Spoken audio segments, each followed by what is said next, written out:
জামাতে ইসলাম আগামীতে বাংলাদেশের রাষ্ট্র ক্ষমতায় আসতে পারে এবং জামাতে ইসলাম আগামী জাতীয় সংসদ নির্বাচনে সর্বোচ্চ আসন পাবে। এরকমটা মনে করছেন মার্কিন এক কূটনৈতিক। সেই কূটনৈতিক সাংবাদিকদের সঙ্গে কথা বলার সময় তিনি বলেন যে, আগামী জাতীয় সংসদ নির্বাচনে জামাত তাদের সর্বোচ্চ আসন পাবে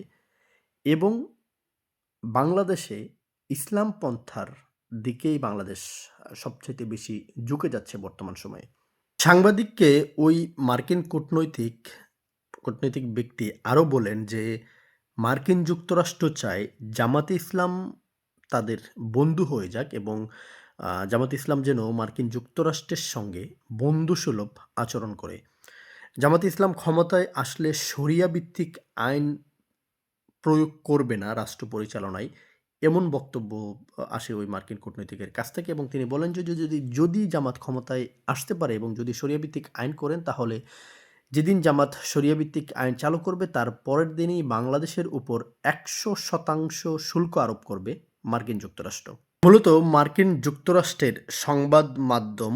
ওয়াশিংটন পোস্টের হাতে এরকম একটা অডিও এসেছে মার্কিন কূটনীতিকের, যেখানে সেই মার্কিন কূটনীতিককে বলতে শোনা গেছে যে বাংলাদেশ বর্তমানে ইসলামপন্থার দিকে ঝুঁকে যাচ্ছে এবং আশা করা যায় যে আগামী নির্বাচনে জামাতে ইসলাম তাদের সর্বোচ্চ সংখ্যক আসন পাবে।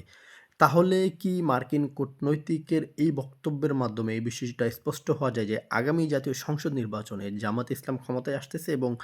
জামাতে ইসলাম যেহেতু ক্ষমতায় আসবে এবং জামাতে ইসলাম যেহেতু শরিয়া ভিত্তিক আইন প্রয়োগ করবে না বাংলাদেশে, বা শরিয়া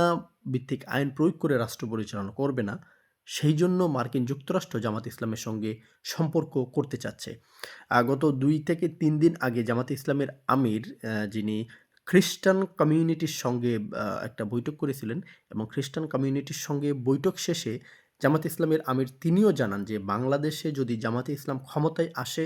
তাহলে জামাত শরিয়া ভিত্তিক আইন প্রয়োগ করবে না। গতানুগতিক যেই আইনে বাংলাদেশ চলছে, যেই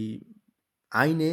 বাংলাদেশ পরিচালনা হয়ে আসতেছে দীর্ঘ ৫৪ বছর, সেই আইনের মাধ্যমেই জামাতে ইসলাম ক্ষমতায় আসলেও বাংলাদেশ পরিচালিত হবে। এবং যেহেতু মার্কিন কূটনৈতিকের কাছ থেকেও এ ধরনের বক্তব্য আসতেছে, সবকিছু পর্যালোচনা করলে কি আসলে বলা যায় যে আগামী জাতীয় সংসদ নির্বাচনে সর্বোচ্চ সংখ্যক আসন নিয়ে ক্ষমতায় আসবে জামাতে ইসলাম? আরেকটা গুরুত্বপূর্ণ বিষয় যে, যেই অডিওটি আ সেই সংবাদ মাধ্যমে এসেছে, সেই অডিওতে মার্কিন কূটনৈতিককে আরও বলতে শোনা গেছে যে শুধু জামাতে ইসলাম নয়, তারা প্রয়োজনে হেফাজতে ইসলাম এবং ইসলামী আন্দোলন বাংলাদেশের সঙ্গেও যোগাযোগ করার চেষ্টা করবেন, বা ইসলামী আন্দোলন বাংলাদেশ হেফাজতুল্লাহ ইসলামের সঙ্গেও তারা যোগাযোগ করবেন। এক কথায় বাংলাদেশে যেহেতু এখন ইসলামপন্থার দিকে সবচাইতে বেশি ঝুঁকে যাচ্ছে, সেই জন্য বাংলাদেশে ইসলামপন্থীরা আগামীতে ক্ষমতায় আসতে পারে, এমনটাই ধারণাও করছে মার্কিন যুক্তরাষ্ট্র।